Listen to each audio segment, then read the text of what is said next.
I know you mentioned that there's different parts of the Netherlands. For those that aren't familiar from the geography of the Netherlands, can you explain a little more, Maggie, about the different areas, just for some of those students so they can understand that there's different parts of the Netherlands. Sure, yeah. And Jonathan, you're there right now, so you can chime in. Yeah.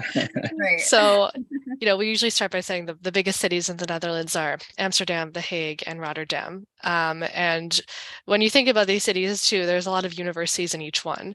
So a lot of them have a lot of life to them. There's a lot of students as well.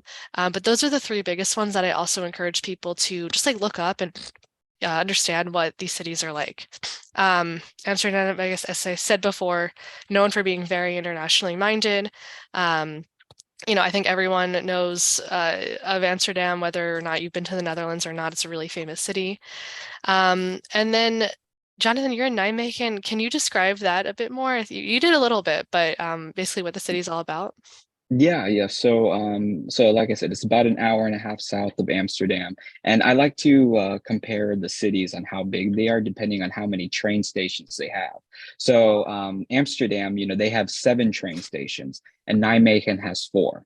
So it's not like a small town. It's the oldest city in the Netherlands, and so with the 4 train station, it's pretty big. So it may not be as big as Amsterdam or Rotterdam or Den Haag, but it's pretty sizable. There's a lot of nature. The people here are really great.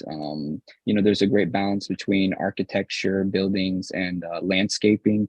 And there's also these rivers to where these cargo ferries bring in, and you have 3 bridges that enter into Nijmegen. So when you go to the park in the central district, you can see all these bridges, and they have like this animal park. It's not like they have these cattles and horses to where you can just walk with them in this park, and it's right next to the water. It's right next to the bridges, and it's very nice. I really like this city very much.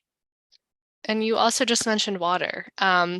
Water is a theme of the Netherlands. A lot of the country sits on reclaimed land. There are a lot of water experts in that country, especially in the city of Delft. Actually, the NAF also sponsors people to study in Delft every year from the US and bring their water knowledge back to the US. It's almost, Carrie, I almost want to compare it to Florida, honestly, with the amount of water that surrounds it, but also the amount of land they've been able to reclaim.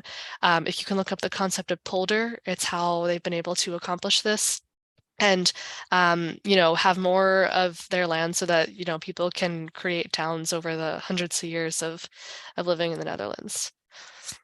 It's a bit above my expertise, so I'm not a scientist of any sort, so I would encourage people to look that up. But interesting history of water culture in the Netherlands.